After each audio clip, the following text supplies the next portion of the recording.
আপনি করলে করু, আমি করলে মাকরু। আপনি আকাবির মানলে সমস্যা নাই, আমি মানলে বেদাত। আপনি সাহাবায়ে কেরামদের সমালোচনাকারী আবুল আলা মওদুদী পীর মানলে সমস্যা নাই। মওদুদী তিনি প্রিয় রাহাবার মওদুদী। আর আমি যদি একজন হক্কানি আলেমকে পীর মানি তাহলে আপনার অ্যালার্জি বেড়ে যায়। কি বলেছে তোমার পীর, কি বলেছে আকাবির, কি বলেছে তোমার বাপ দাদারা।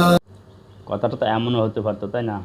কি বলেছে তোমার আবুল আলা মওদুদী, কি বলেছে নিজামি সাইদি। ভাই ওসব কিচ্ছা ভুলো, মিলাদ কিয়াম ছাড়ো, হক্কানি আলেমের হাতে হাত রেখে ইসলামের সঠিক জ্ঞান অর্জন করো।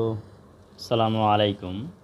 আমি কাউকে খোঁচা মেরে কথা বলতে চাই না, আর খোঁচা মেরে কথা বলাটাও আমার কাজ না। যদি আমার কথাটা আপনার গায়ে লেগে যায় তাহলে বুঝতে হবে আমি আপনাকে ভুলটা ধরিয়ে দেওয়ার চেষ্টা করতেছি। ইসলামী সঙ্গীত জগতে যদি কিংবদন্তি বলতে হয় তাহলে বলতে হবে মরহুম আইনুদ্দিন আল আজাদ রহমতুল্লাহ আলাই। কওমি অঙ্গনের যে সঙ্গীত গাওয়ার যে শিল্পীরা আছে তারা চাইলে প্রতিদিন একটা করে গজল বাইর করতে পারে আবুল আলা মওদুদীকে নিয়ে।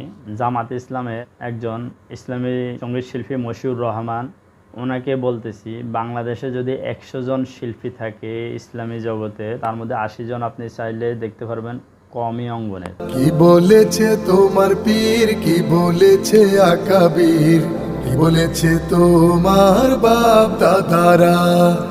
ওইসব কিচ্ছা ছাড়ো।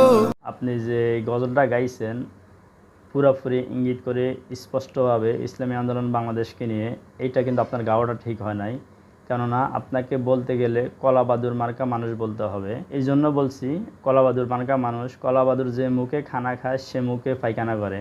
আপনি নিজে একজন আবুল আলা মওদুদীর অনুসরণ করেন, আপনি নিজে আবুল আলা মওদুদীকে উস্তাদ হিসাবে মানেন, তেনাকে আপনি আকাবির হিসাবে মানেন। তো তেনাকে যদি আপনি আকাবির হিসাবে মানেন তাহলে আপনি ইসলামী আন্দোলন বাংলাদেশ অর্থাৎ চরমনার হুজুররা যদি আকাবির মানে তাহলে সমস্যা, আর আপনি মানলে সমস্যা নাই, এটা কোনো কথা? এই জন্য আপনাকে বলছি আপনি কলাবাদুর মার্কা মানুষ।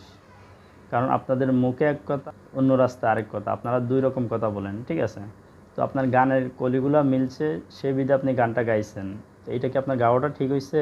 আর আপনি বলতেছেন যদি পারো কোরআন হাদিস বুঝে সঠিক পথে চলো। তা আপনি নিজে কতটুকু মানতেছেন কোরআন হাদিস সেটা আপনি দেখছেন? হুজুর পাক সাল্লাল্লাহু আলাইহি সাল্লাম ওনার জীবনে বা সাহাবীদের জীবনে কেউ কি দাড়িতে কালো রং লাগিয়েছে? আপনি কেন?